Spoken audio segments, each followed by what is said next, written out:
Hello and welcome to the second part of my Aptera in St. Moritz video. I wanted to split this video off just because it's purely about the Aptera and not about the event itself. I arrived in St. Moritz a couple of hours before the actual event started, which gave me a little bit of time to settle in and get some B-roll. And when I was scouting for some B-roll, I walked around the corner of the hotel and there was Chris standing in a sweater next to the Aptera, despite the ice-cold temperatures and freezing wind, and very politely answering all the questions of curious bystanders. I let him go inside to fetch a coat, and when he came back, he gave me a quick tour around the vehicle before offering me a ride inside, as they had to move it to the back of the hotel to protect it from the icy wind.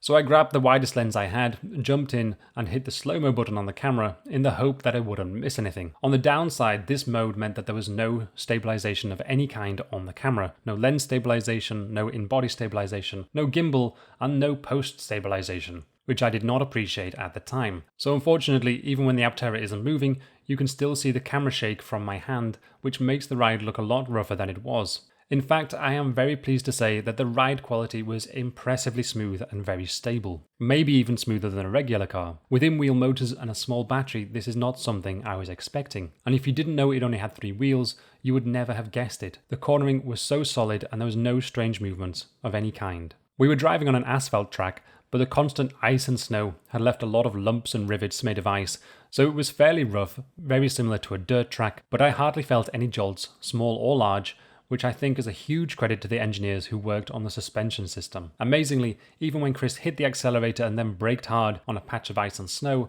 the Aptera didn't slide at all. It did have snow and mud tyres on it, which obviously helps, and we didn't have enough distance to get any real speed up, but it was still impressive, as I'd fallen over on the same patch of ice just an hour ago. This version of the Aptera Gamma is all-wheel drive with only slightly modified Alafe motors. In terms of performance, they are identical to the standard Alafe motors, so this ludicrous level of acceleration will not be quite as extreme in the final Aptera, but it won't be far off either. I asked Chris about the performance of the custom-made motors, and he claims the current ones, which are in testing, are already 20% more efficient than the original Alafe motors, and this is obviously a huge deal and well worth the roughly 15% drop in acceleration rate. Chris then talked about them testing and filming the Aptera all morning in the snow, and he was very happy about its performance, and we should be able to see that in a future video from Aptera. As you may have noticed, I was very interested in the screen software to see how functional it all was. And if you watch the rear view mirror, as Chris puts it in reverse, you can see the wide angle camera spring into action. The main rear view screen works well, it's very bright and detailed, perhaps even better than a standard mirror, which was cool, but from what I could see, the wide view seemed to be too small to be useful. Chris uses both the rear view screen and looks out of the back window to better judge the parking instead of using the wide angle screen. I think it would be better if both feeds jump down onto the big infotainment screen, and I think that is actually what is planned as well.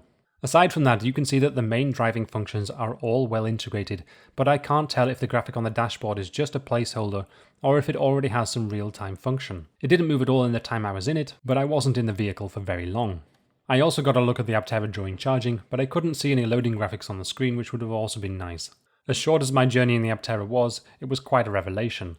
People online can tell you how great the Aptera is, but even as a fan I still had some doubts. I mean, it only has 3 quite small wheels, and it has in-wheel motors, which if you believe ICE manufacturers are awful because of increased unsprung weight. I'm sure there's an element of truth in there somewhere, and I will try to find it for a future video, but now that I've experienced the Aptera, I can tell you for sure that this is exaggerated nonsense. Like a moment of clarity, you suddenly realize just how much nonsense it actually is. The ride quality is great. It's better than great. You can feel the low center of gravity gripping the road, and you can feel the instant pull of the motors that most petrol heads can only dream about, and it's just a very comfortable, very smooth ride. And let's not forget that this is just the Gamma prototype. They will have made even more improvements for the launch edition vehicle, and I cannot wait to get my first ride in that one. That's it for this video, guys. I hope you enjoyed it. It was certainly a great experience for me. Let me know what you think in the comments down below. If you do wish to reserve an Aptera, please use the link below. That will save you $30 off the $100 reservation fee, which is totally refundable. Don't forget to like and subscribe, and I will see you in the next video.